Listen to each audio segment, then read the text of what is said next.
Olá, no 66º dia de guerra, o movimento de resistência islâmico Hamas está desmoronando, afirmou o ministro da Defesa de Israel, Yoav Gallant.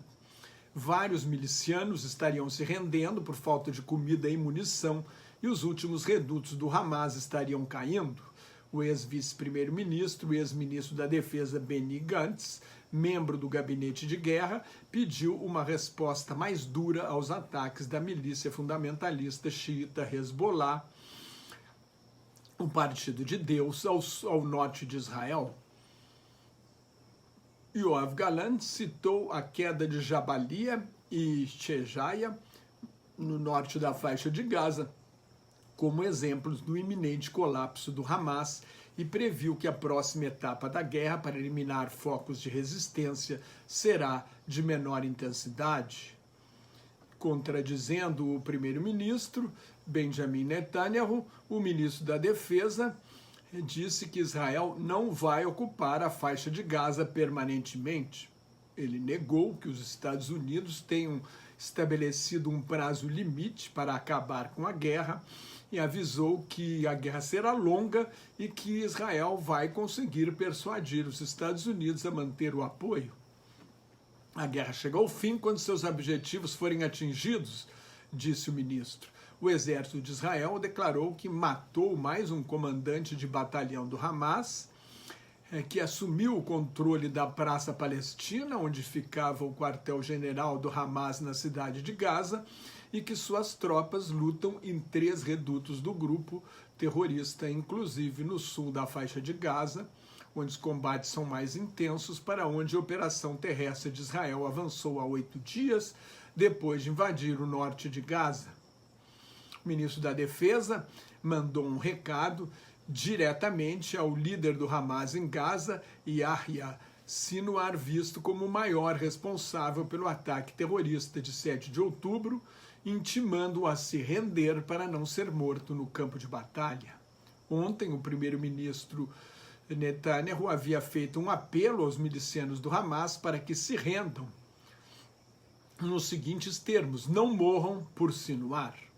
Para mostrar o controle de Israel, o comandante do exército, o comandante das Forças Armadas, general Herzi Halevi, e o chefe do Serviço Secreto Interno de Israel, Shin Bet, Ronen Bar, se reuniram em Khan Yunis, no sul da faixa de Gaza. Mais de 1.200 israelenses estrangeiros morreram no ataque terrorista de 7 de outubro e cerca de 250 foram sequestrados.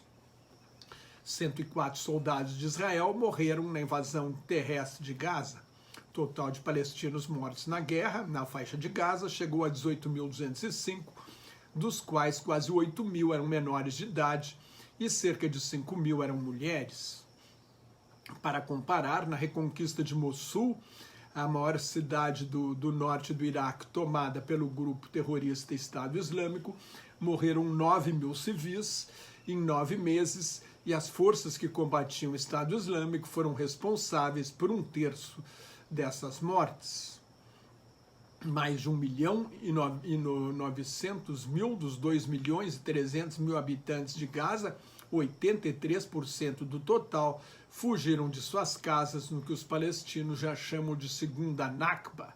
Nakba, que significa catástrofe em árabe, é como os palestinos chamam o que aconteceu com eles depois da criação do Estado de Israel em 15 de maio de 1948. Com certeza, se pudessem, milhares de palestinos fugiriam para o Egito, que se nega a recebê-los para evitar uma limpeza étnica na faixa de Gaza e a infiltração de terroristas na Península do Sinai, onde já combate um braço do Estado Islâmico.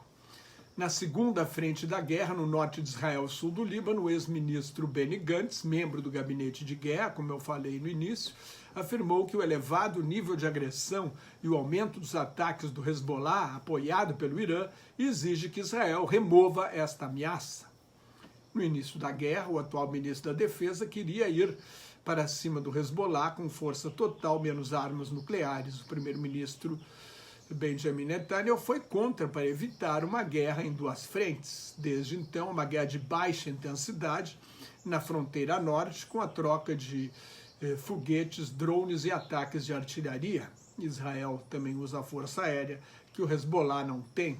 Na semana passada, Netanyahu ameaçou transformar o sul do Líbano e até Beirute na cidade de Gaza e Khan Yunis, duas cidades arrasadas pela guerra em Gaza. Na segunda-feira, o líder de uma vila libanesa perto da fronteira foi morto por um bombardeio israelense. O jornal do Washington Post acusou Israel de usar armas de fósforo branco, uma munição proibida, num ataque ao sul do Líbano que feriu 9 civis, o que pode caracterizar crime de guerra. O Conselho de Segurança Nacional da Casa Branca manifestou preocupação com o uso do fósforo branco. O Hezbollah tem uma força armada muito maior do que o Hamas, que tinha 30 mil homens. O Hezbollah tem 130 a 150 mil homens em armas, drones, foguetes e mísseis iranianos.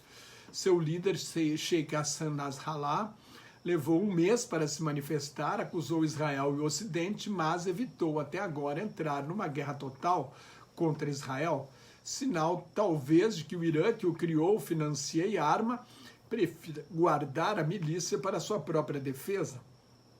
Mas a última notícia é que uma tropa de elite de 700 milicianos do Hezbollah se aproximou da fronteira entre a Síria e as colinas do Golã, um território sírio ocupado por Israel na Guerra dos 6 Dias em 1967 e anexado ilegalmente em 1981. Só os Estados Unidos de Trump reconheceram essa anexação.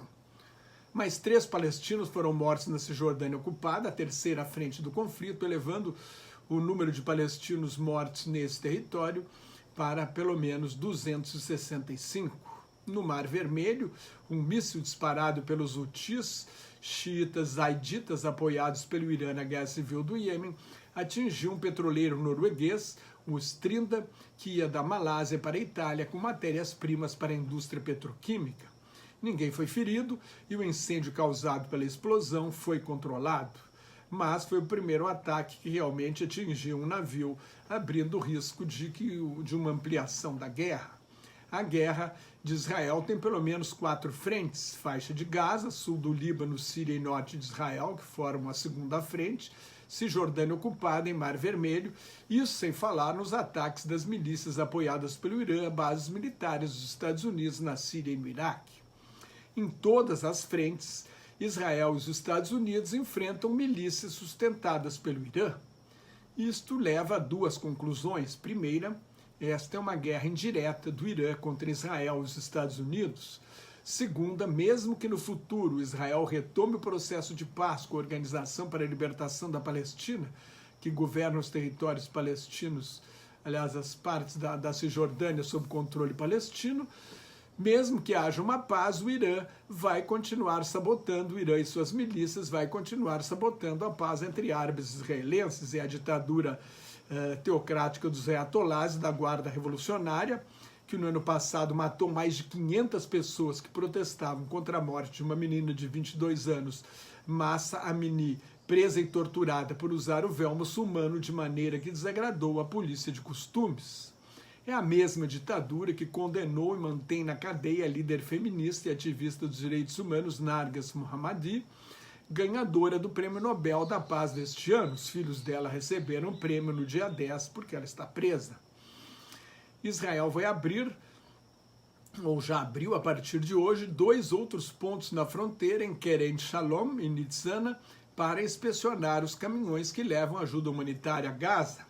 Eles vão continuar entrando por Rafah, que faz fronteira com o Egito, e não tem capacidade para receber 500 caminhões por dia, o número necessário de acordo com as Nações Unidas. Na segunda-feira entraram 100 caminhões com água, comida, alimentos, combustíveis e outros suprimentos básicos. Depois de um bate-boca ao telefone entre o primeiro-ministro Netanyahu e o ditador russo Vladimir Putin, em que o líder de Israel criticou Putin e a Rússia por receberem líderes do Hamas no Kremlin, apoiarem o grupo terrorista e pedirem um cessar-fogo imediato, a Ucrânia convocou o embaixador de Israel em Kiev para se aliar à luta contra o eixo Rússia-Irã. O supercomissário de Relações Exteriores da União Europeia, Josep Borrell, descreveu a situação em Gaza como apocalíptica. A Alemanha, a França e a Itália pediram à União Europeia que adote sanções contra o Hamas e seus aliados. Os primeiros ministros da Bélgica, da Espanha, da Irlanda e de Malta, países críticos de Israel, querem que a União Europeia discuta um cessar-fogo na reunião de cúpula de quinta e sexta-feira desta semana.